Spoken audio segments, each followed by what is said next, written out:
12ই November.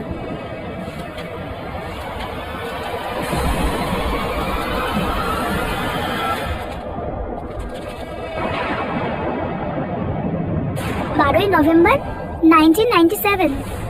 আচ্ছা হলো তা, আমি নিজের মনে তা লুকিয়ে রাখতে পারছি না, আবার কাউকে বলতেও পারবো না, তাই সব লিখে রাখছি।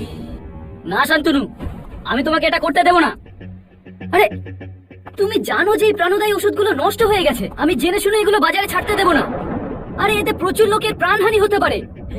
তুমি এটা জেনে শুনে শান্তনু কি করে করতে পারো? তুমি তো বহুত বড় লোক হে। আরে তুমি কি এটা জানো যদি এই ওষুধগুলো মার্কেটে না ছাড়তে পারি কত টাকার ক্ষতি হবে? সে যাই হোক, কিন্তু আমি এই কনসাইনমেন্ট কারখানা থেকে কোনোভাবে বেরোতে দেব না। আর তুমি যদি কোনো জোর জবরদস্তি করো তাহলে আমি তো কি করবে তুমি? তাহলে বাধ্য হয়ে আমাকে পুলিশ ডাকতে হবে। পুলিশ ডাকবে? আমায় ভয় দেখাচ্ছ তুমি?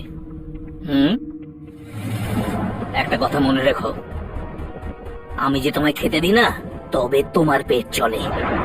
আমাদের জন্য কাজ করো একটা চাকর তুমি, বুঝেছো? চাকর। তোমার কারখানায় আমি কাজ করি, নিজের পরিশ্রমের পয়সায় খাই, আমি তোমার চাকর নই। চাকর নাকি নয়? আমার বোনকে ভুলিয়ে বিয়ে করেছিলে তুমি, আর এখন আমার সঙ্গে তর্ক করছো? একটা 2 পয়সার লোক। তুই জানিস না আমি তোর সঙ্গে কি করতে পারি, বুঝলি? তুই জানিস না সেটা? কি হচ্ছে কি? এত রাতে তোমরা কেন ঝগড়া করছো? বাবা তুমি এর মাঝে কথা বলবে না প্লিজ। সকালে কথা বলা যেতে পারে, আজ গিয়ে শুয়ে পড়ো। তুমি গিয়ে শুয়ে পড়ো প্লিজ। আরে কিন্তু যাও।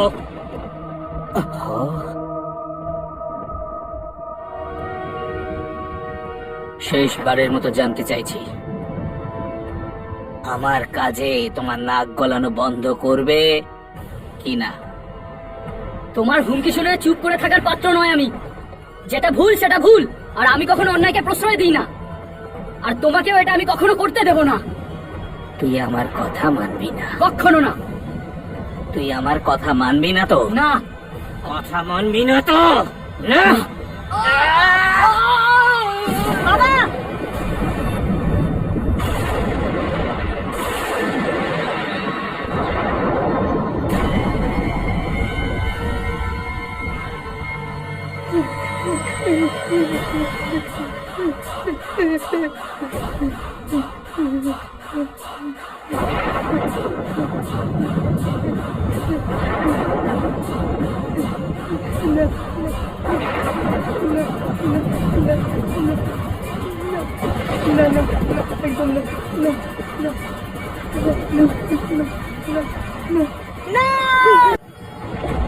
শান্তনু আমার জামাই আর তার ফুলের মতো ছেলেটাকে মেরে ফেললো। এবার আমি কি করব? যদি প্রতিবাদ করি আমার ছেলেকেও আমি হারাবো। আমাকে চুপ করে থাকতে হবে, এটা গোপন রাখতে হবে। এটাই তো।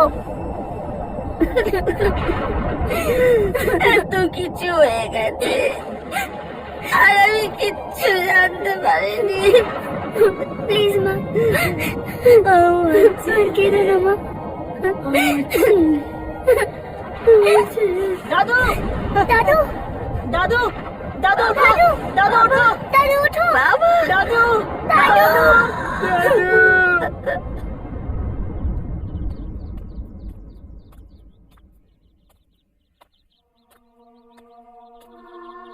কাকা, তুমি এখানে একা কি করবে?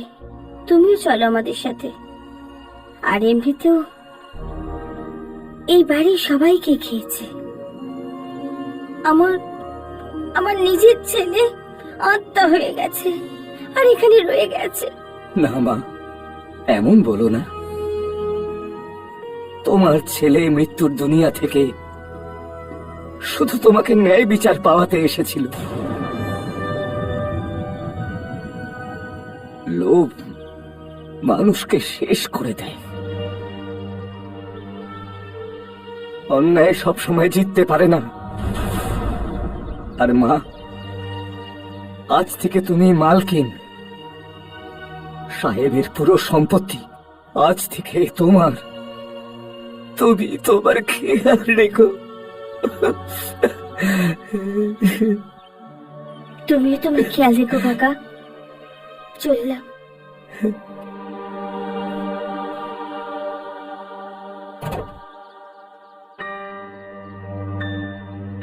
আমার ছেলে একবারের জন্য আমার সামনে এলো না। যদি ওকে একবার তো চোখ পরে দেখতে পারতাম।